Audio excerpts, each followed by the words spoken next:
महाराष्ट्रात किंवा भारतात रोज यांच्या पॉलिटिकल लीडर्सनीच प्रताडित केलेल्या महिला असतील, याच्यातल्या एकाही महिलांना ते न्याय देत नाहीत. तरीही त्यांनी असं सांगितलं की ते काहीतरी महिला आरक्षणाचं बिल गाजर दाखवतात आम्हाला. साधं गणित आहे. भारतामध्ये जी काही खासदारांची 543 खासदारांची संख्या आली, 1971च्या जनगणनेनुसार 543 खासदार इथे आले. 1971ला आपली लोकसंख्या 65 ते 70 कोटी होती. 65 कोटी लोकसंख्येच्या आधारावर जर 543 खासदार असतील तर आज घडीला 2030 मध्ये आपली लोकसंख्या 130 कोटी आहे. जर 65 कोटीला 543 तर 130 कोटीला किमान 1000 प्लस खासदार असले पाहिजेत. आणि किमान 1000 प्लस खासदार होण्यासाठी आधी या देशाचा सेन्सस झाला पाहिजे.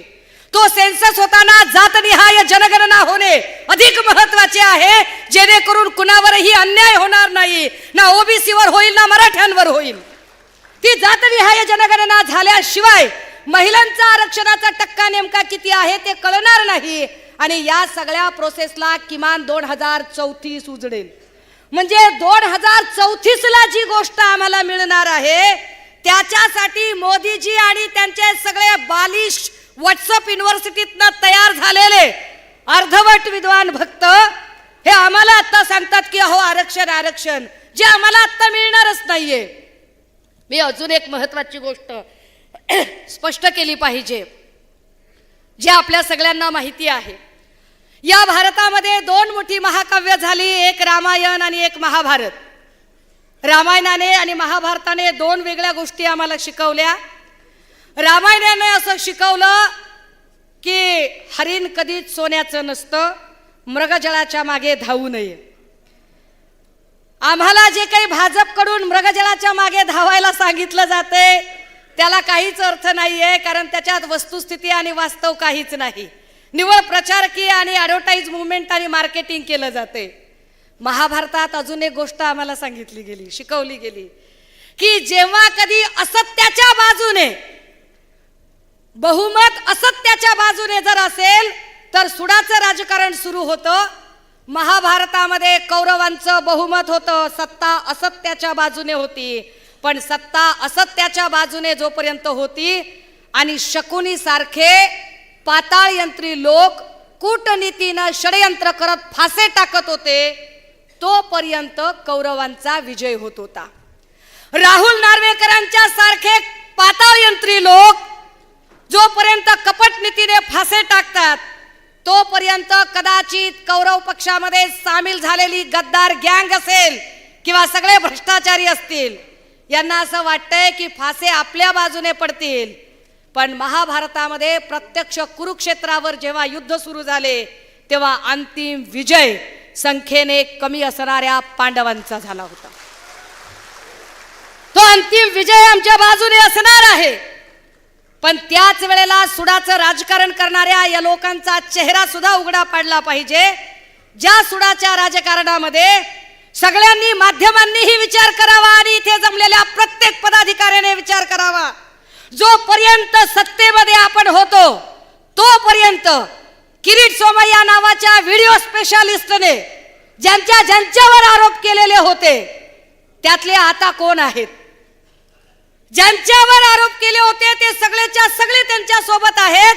मग ते यशवंत सरनाईक, भावना गवळी पासून ते अगदी 70,000 कोटीचा आरोप झालेल्या माणसांपर्यंतचे सगळे लोक त्यांच्या सोबत आहेत.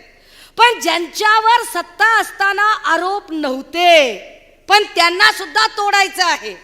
सत्ता नसताना आरोप नव्हते ज्यांच्यावर, आपल्याकडे सत्ता होती तेव्हाही ज्यांच्यावर ते आरोप नव्हते असे लोक.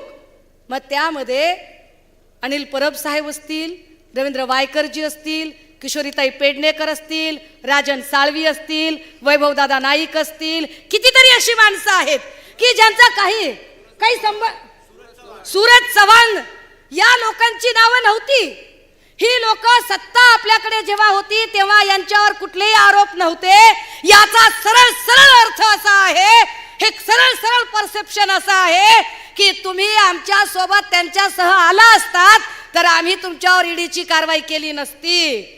आम्ही ईडीची कारवाई करू जर आमच्या सोबत आला नाही आहे की आमच्या सोबत राजन साळवी साहेबांच्या सारखे नेते आहेत जे मॉडेल पण वाकणार नाही म्हणताहेत. आम्हाला आनंद आहे. आमच्या सोबत सूरज भैया चव्हाण सारखी माणसं आहेत जे सूरज भैया सांगताहेत की आदित्य दादा चिंता करू नका, आत बसावं लागलं तरी चालेल पण लढू, या दमन यंत्रणेच्या विरोधात आम्ही लढू, ईट से ईट बजा देंगे.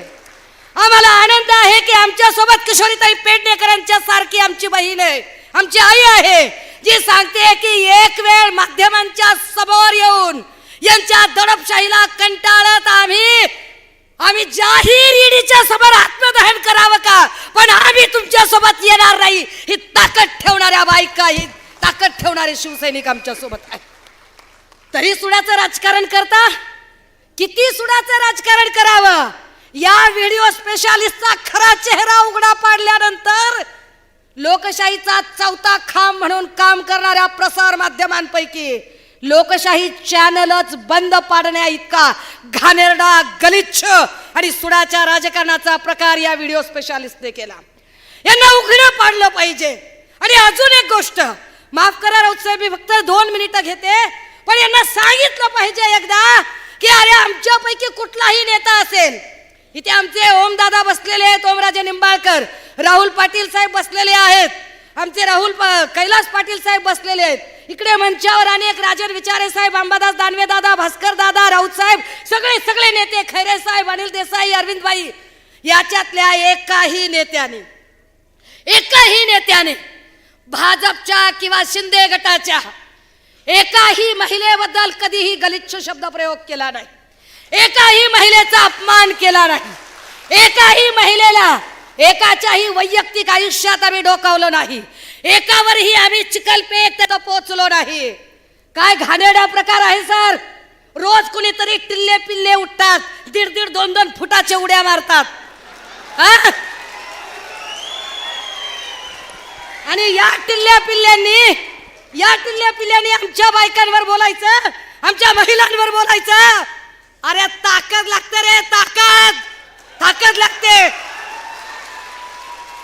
आम्ही लढतोय आणि लढत राहू.